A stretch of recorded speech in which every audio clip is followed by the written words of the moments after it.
Hi, welcome to my channel Andhra వంటలు. నేను మీ జ్యోతిని మాట్లాడుతున్నానండి. ఈరోజు బోటి కూర అయితే చేస్తున్నాను. పుట్ట బోటి తీసుకున్నానండి, బోటి తీసుకొచ్చి శుభ్రంగా కడిగి నేను వీడియో చూపిక ముందుగానే ఉప్పు కారం పసుపు అయితే వేసాను.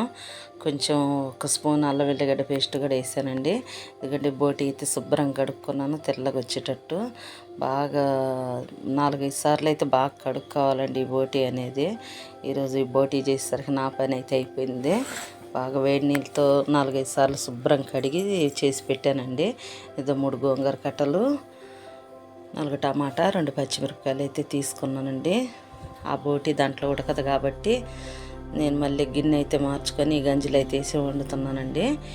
4 టమాటాలు, 2 పచ్చిమిరపకాయలు, 2 స్పూన్లు కారం, 1/2 స్పూను పసుపు, 2 స్పూన్లు ఉప్పు, ఈ పచ్చిమిరపకాయలు టమాటాలు వేసి అయితే నేను ఉడికిస్తున్నానండి. ఇది బాగా ఉడికేటట్టు కొంచెం మగ్గేటట్టు కొంచెం అయితే ఉడకనియాల. ఉప్పు కారం ఇవన్నీ పట్టుకునేందాక నేనైతే కొన్ని నీళ్ళు అయితే పోసి ఉడికిస్తున్నానండి. ఇది ఉడకాలంటే కొంచెం లేట్ అవుతుంది కాబట్టి.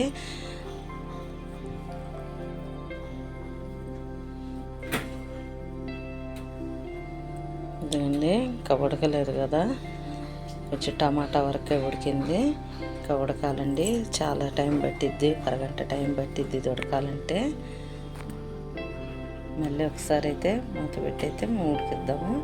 ఇదండి, ఇప్పుడైతే ఉడికింది కదా, బాగా అయిందండి. ఇప్పుడు కూర కూడా నేను ముక్క పట్టుకొని చూశాను, కొంచెం ఉడికింది. నేను శుభ్రంగా ఈ 3 కట్టలు అయితే శుభ్రంగా కడిగేసుకుంటున్నానండి. నేనైతే పులుపు తగ్గట్టు నేనైతే ఉడికించకుండా వేరే గంజలు వేసి ఉడికియకుండా డైరెక్ట్గానే నేను ఈ బోటీలోనే వేసి ఉడికిస్తున్నానండి. నేను ఇట్ట కూడా బాగానే ఉంటుందండి.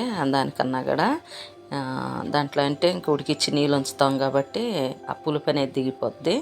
అందుకని నేను ఒక్కసారిగా ఇట్లా వేస్తే పుల్లగా బాగుంటుంది కాబట్టి, పులంగా కారం కారంగా బాగుంటుందని నేను ఇట్లా వేసానండి. చూడండి, ఒట్టిగానే మెరిగిపోయింది గోంగూర అయితే, బాగా మెత్తగా అయిపోయింది గోంగూర అంతా. కూరగాడ అయితే బాగా ఉడికి రెడీగా అయింది కూర.